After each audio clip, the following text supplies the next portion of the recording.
एक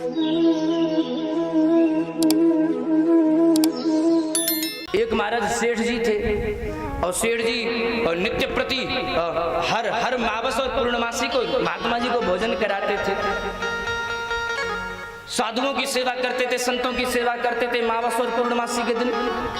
लेकिन इनका जो पुत्र था, जैसे ही घर में जब उसको पता चले ना, बोले महात्मा जी आ रहे हैं, तो कमरे में जाकर के बैठ जाता था। और जब उनको पता चलता, बोले अब महात्मा जी गए भोजन करके दक्षिणा लेकर के चले गए, तब ये कमरे में से बाहर निकलता था। अब जो भगत जी थे, सेठ जी थे, अब वो साधु संतों की सेवा तो करते थे, लेकिन अपने पुत्र को लेकर के मन खिन्न रहता था। बोले मेरा तो कल्याण हो ही जाएगा, मैं संतों की शरण में हो गया, लेकिन इसका कल्याण कैसे हो?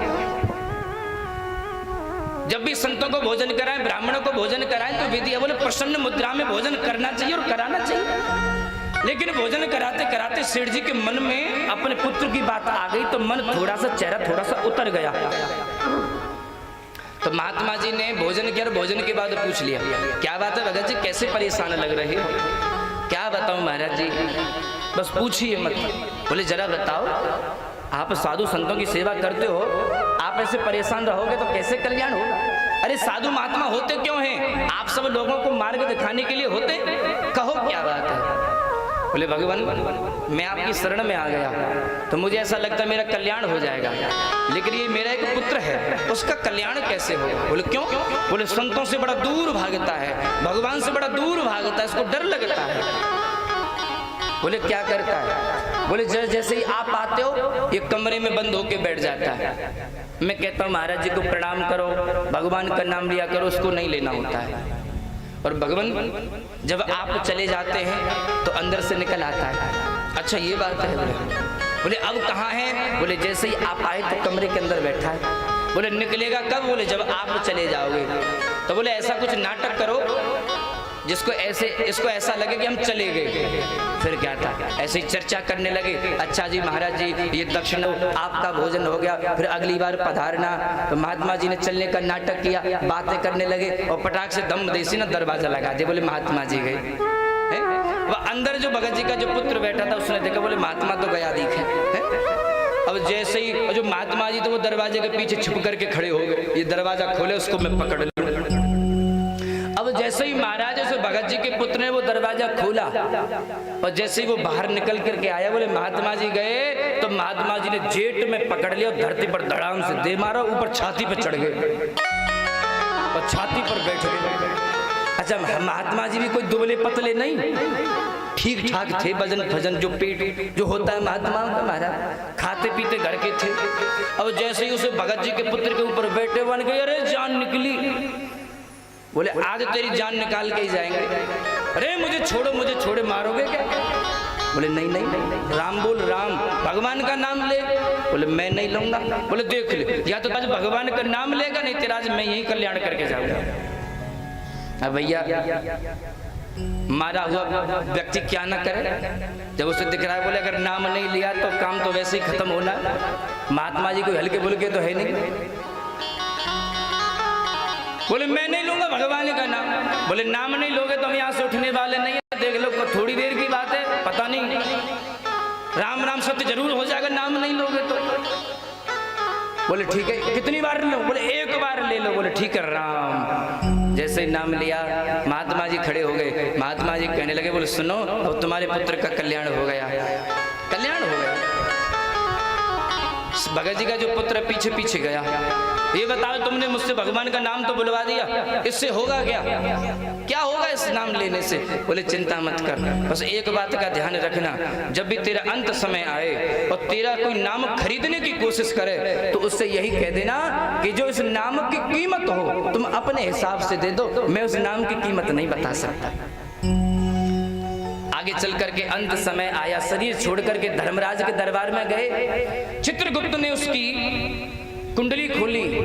बोले इसने जीवन भर पाप किए हैं।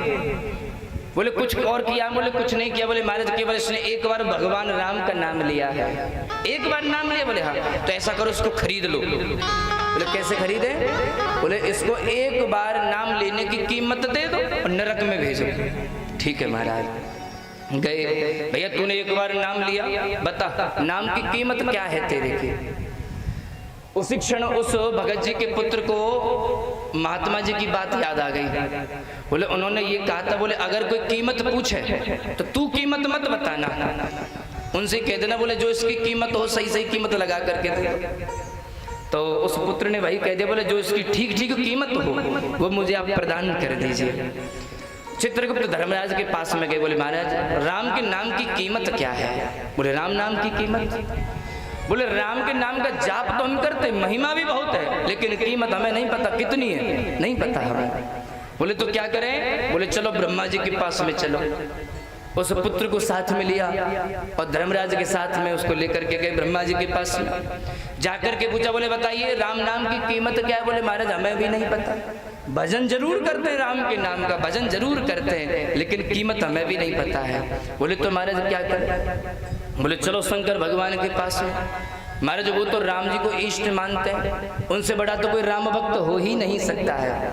अब उनके पास में गए, अब उनसे जाकर के पूछा आप बताइए राम के नाम की कीमत क्या है? हाथ जोड़ करके बैठे। बोले महाराज मैं भजन जरूर करता हूँ, जप जरूर करता हूँ, लेकिन राम के नाम की कीमत हमें भी नहीं पता है। अब तुम्हारे धर्मराज हो गए, ब्रह्मा जी हो गए, भगवान शंकर हो गए। बोले अब कहाँ चलें? बोले चलो इंद्र के पास में चलते हैं। इंद्र को भी नहीं पता है, इंद्र भी साथ में हो लिए। चार दिग्गज देवताओं के साथ में वो छोटा सा भगत जी का बालक जा रहा है। बोले कहाँ चलें? बोले जिनका नाम है राम के पास में हम लोग चलते हैं। साकेत धाम में सबका जाना हुआ, भगवान राम जी ने दूर से ही देखा। बोले बड़े बड़े देवता आ रहे हैं, धर्मराज आ रहे हैं, इंद्र आ रहे हैं, शंकर आ रहे हैं, ब्रह्मदेव आ रहे हैं, और इनके साथ में एक साधारण सा मनुष्य है। ये कोई साधारण नहीं हो सकता। अरे जिसके साथ में चार दिग्गज देवता चलते हैं वो साधारण कैसे हो सकता है? कोई बड़ा ही मनुष्य होगा, साधारण नहीं हो सकता। अब तो जैसे उसको साथ पास में गए हैं तो राम जी ने देखा ये कोई अलौकिक बालक है, तो उसको अपनी गोद में बैठा लिया। आजा पुत्र बैठ जा। और अब उनसे कहने लगे, बोले आप बताइए कैसे आना हुआ? बोले भगवान ये साधारण सा मनुष्य है, पृथ्वी लोक का, मृत्यु लोक का, इसने अपने जीवन में केवल एक बार राम का नाम लिया। तो हम जानना चाहते हैं कि राम के नाम की कीमत क्या है? हम लोगों को तो नहीं पता है, लेकिन महाराज ये तो आपका ही नाम है, तो कृपा करके हमें बता दीजिए इस नाम की महिमा क्या है। राम जी मुस्कुराने लगे और राम जी कहते, बोले सुनो नाम भले ही हमारा है, कीमत हमें भी नहीं पता है, लेकिन हाँ एक बात हम जरूर कहते हैं, जिसने एक बार अपने जीवन में हमारा नाम लिया है और ये आज हमारी गोद में बैठा है, इससे बड़ी महिमा हमारे नाम की और क्या हो सकती है? तो जिसने संतों का आश्रय ले लिया, जिसके जीवन में संतों का आगमन हो गया, उसका तो संत कल्याण कर ही देते हैं। बोले संत भगवान के, गोविंद भगवान के।